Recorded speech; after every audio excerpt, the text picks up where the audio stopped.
दोस्तों, आपने देखा होगा कि लाइफ में कुछ लोग बहुत पैसा कमाते हैं जबकि कुछ लोग हमेशा गरीब ही रहते हैं। ऐसा इसलिए होता है क्योंकि कुछ लोग नौकरी के पीछे भागते हैं तो कुछ अपना बिजनेस शुरू करते हैं।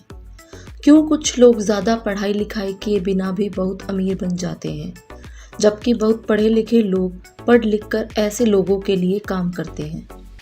इस किताब में आप यह भी जानेंगे कि कैसे कुछ लोग सफल इन्वेस्टर बन पाते हैं जबकि कुछ लोग इन्वेस्टमेंट ही नहीं करते। नमस्कार दोस्तों, एंटरप्रेन्योर गाइड में आपका स्वागत है। आज के इस वीडियो में हम rich dad's cash flow quadrant book summary share कर रहे हैं, जिसमें आप जानेंगे कि आप किस क्वाड्रेंट में आते हैं और फाइनेंशियल फ्रीडम के क्या क्या सीक्रेट्स हैं। अगर आप इस चैनल पर नए हैं तो चैनल को सब्सक्राइब कीजिए और वीडियोस को लाइक एंड शेयर कीजिए। तो आइए शुरू करते हैं rich dad's cash flow quadrant book summary. Part first, cash flow quadrant क्या है।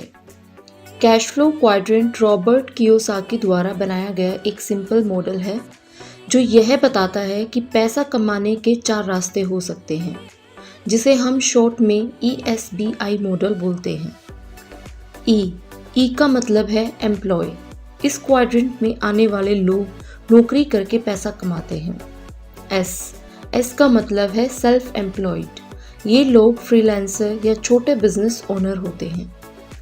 बी का मतलब है बिजनेस। इस क्वाड्रेंट के लोगों का अपना बिजनेस होता है, ये दूसरों को सैलरी देते हैं।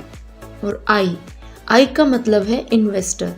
ये लोग इन्वेस्टर होते हैं, मतलब तरह तरह के छोटे बड़े कंपनीज या बिजनेस में पैसा इन्वेस्ट करते हैं, जिससे उनका पैसा अपने आप ही ग्रो करता रहता है।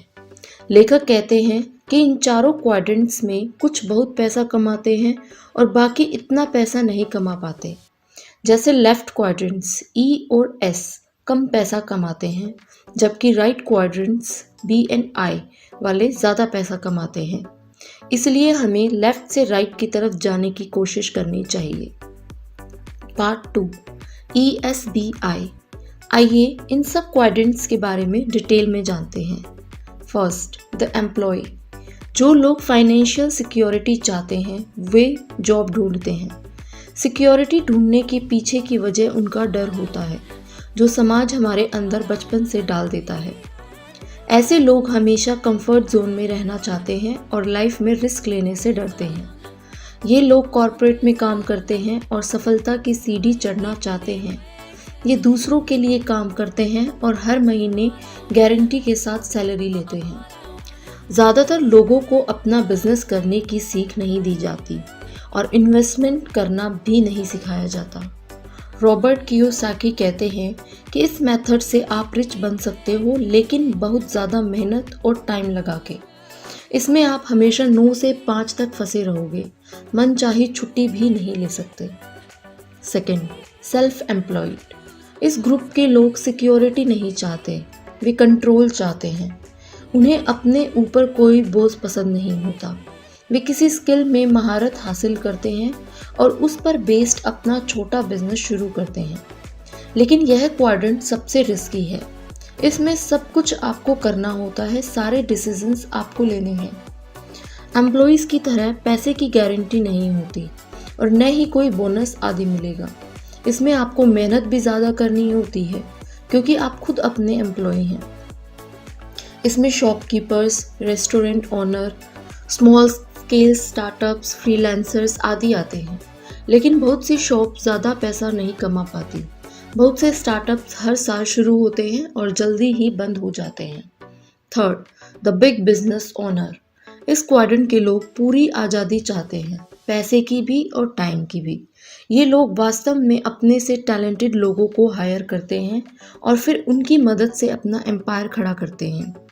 इस ग्रुप में सबसे ज़्यादा पैसा बनता है।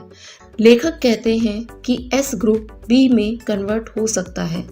जैसे अगर किसी ने छोटा सा रेस्टोरेंट शुरू किया हो और अगर वो चल निकला तो धीरे धीरे उसकी फ्रेंचाइजी सारी दुनिया में शुरू हो सकती हैं। इस ग्रुप के लोगों में नेटवर्किंग स्किल, लीडरशिप स्किल और कम्युनिकेशन स्किल कूट कर भरी होती है। ये अपने बिजनेस के लिए फंड रेज करवा पाते हैं या लोन ले लेते हैं और फिर बड़े स्तर पर बिजनेस शुरू करते हैं।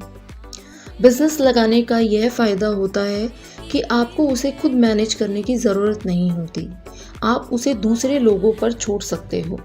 इससे आपको पैसे के साथ साथ टाइम की भी आज़ादी मिल जाती है। दूसरे लोग आपके लिए काम करते हैं और आप अपने टाइम के साथ जो चाहे वो कर सकते हैं। लेकिन बिजनेस लगाने के लिए आपको बहुत सा पैसा चाहिए और बहुत बार यह डूब भी जाता है, इसलिए इसे चलाने का अच्छा ज्ञान होना भी ज़रूरी है।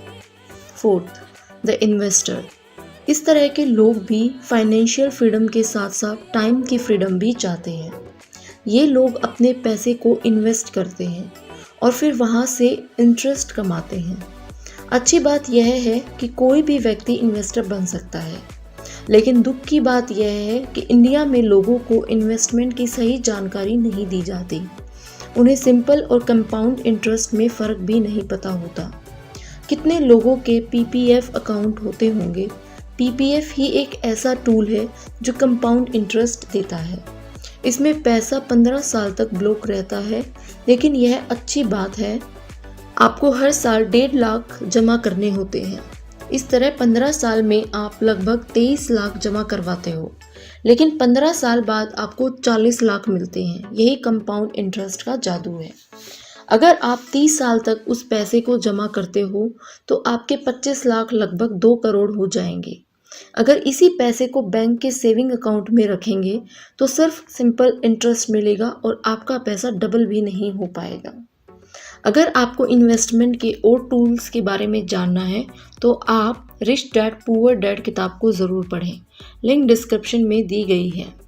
Part 3, life of non investors. जो लोग इन्वेस्ट नहीं करते उनके साथ ये चीज़ें होती हैं। फर्स्ट, उन्हें सारी ज़िंदगी मेहनत करनी पड़ेगी। सेकंड, उन्हें उम्र भर पैसे की किल्लत रहती है। थर्ड, वे दूसरों पर निर्भर रहते हैं। फोर्थ, उनके इन्वेस्टमेंट करने वाले दोस्त आगे बढ़ जाते हैं। फिफ्थ, उन्हें कभी भी असली आज़ादी नहीं मिलती। इसलिए दोस्तों, इन्वेस्टमेंट की अच्छी किताबें पढ़िए और इन सिचुएशन से बाहर निकलकर अमीरी और आज़ादी का जीवन बिताएं। Part 4, 5 different levels of investment. First, कुछ लोगों की फाइनेंशियल समझ ज़ीरो होती है।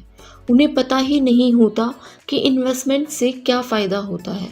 ये कभी रिच नहीं बन सकते। सेकंड, कुछ लोग घर में पैसा छुपा कर रखते हैं या ऐसे सरकारी बैंक में रख देंगे जो बहुत कम इंटरेस्ट देते हैं। इस तरह के इन्वेस्टमेंट से भी कोई खास फ़ायदा नहीं होता। थर्ड, कुछ लोग बहुत बिजी होते हैं। वे फाइनेंशियल एडवाइज़र को अपना पैसा देते हैं और उसे इन्वेस्ट करने को बोलते हैं, लेकिन एडवाइज़र बहुत सेफ प्ले करते हैं और ज़रूरी नहीं कि आपके पैसे को बेस्ट फंड में इन्वेस्ट करेंगे। साथ ही वे भारी कमीशन या ब्रोकरेज लेते हैं। फोर्थ, कुछ लोग खुद ही इन्वेस्टमेंट सीखते हैं और अपने पैसे को इन्वेस्ट करते हैं। इन्हें बीच बीच में लॉसेस भी होते हैं, लेकिन फिर भी ये सीख कर आगे बढ़ते हैं। फिफ्थ, अंत में कैपिटलिस्ट आते हैं। इनके पास टीम और एक्सपर्ट होते हैं। ये सबसे ज़्यादा पैसा बनाते हैं क्योंकि इन्हें अंदर की खबरें मिलती हैं और स्टॉक की एनालिसिस करने वाली टीम भी होती है। तो दोस्तों, इससे आप भी डिसाइड कर सकते हैं कि आप किस टाइप के इन्वेस्टर बनना चाहते हैं। Part 5, how to become rich. जो काम मैक्सिमम लोग कर रहे हैं उसे करके आप कभी भी रिच नहीं बन सकते। हार्ड वर्क भी आपको रिच नहीं बना पाएगा, वरना मजदूर तो सारा दिन धूप में हार्ड वर्क करते हैं, वे अरबपति होते। इसके लिए आपको कुछ अलग सोचना होगा। यह रिस्की हो सकता है, लेकिन आपको रिस्क लेना होगा और इसे मिनिमाइज करना भी सीखना होगा। आपको अपना माइंडसेट बदलना होगा। छोटे छोटे लॉसेस का डर छोड़ना होगा। आपको इमोशनल इंटेलिजेंस बढ़ानी होगी। रॉबर्ट कियोसाकी का कहना है कि क्लासरूम में आप कभी भी इम्पोर्टेंट चीज़ें नहीं सीखते। ये आपको गलतियाँ करके और उनमें सुधार कर करके सीखना होता है। आज ही एक्शन ले। लेखक बताते हैं कि हमारे अमीर न बन पाने का सबसे बड़ा कारण हमारा पैसा डूब जाने का डर होता है। स्कूल में हमें रट्टा मारकर एग्ज़ाम पास करना सिखाया जाता है, लेकिन कोई हमें अपने डरों को दूर करना नहीं सिखाता। हमें एक एक रुपया पकड़कर रखना सिखाया जाता है। हमारे टीचर्स हमेशा कड़ी मेहनत करने के लिए कहते हैं, लेकिन कभी भी हमें बिजनेस शुरू करना नहीं सिखाया जाता और न ही उसमें आने वाली मुश्किलों से निपटने के लिए तैयार किया जाता है। और सबको पता है कि टीचर्स खुद भी ज़्यादा अमीर नहीं होते और पैसे की तंगी से जूझते रहते हैं। तो उनके पढ़ाए प्रिंसिपल्स क्या सच में सही हैं? कम से कम फाइनेंशियल फ्रीडम पाने के लिए तो वे हेल्पफुल नहीं हैं। इसलिए लेखक कहते हैं कि अब अपने टीचर और स्टूडेंट खुद बनो। स्कूल की किताबों में जो नहीं सीखा वो सेल्फ हेल्प और सेल्फ फाइनेंस की दूसरी किताबों से सीखो। दोस्तों, अगर आप पूरी किताब पढ़ना चाहते हैं तो अमेज़न से मंगवा सकते हैं। लिंक डिस्क्रिप्शन में दी गई है और आपने इस बुक से क्या क्या सीखा नीचे कमेंट में ज़रूर बताएं।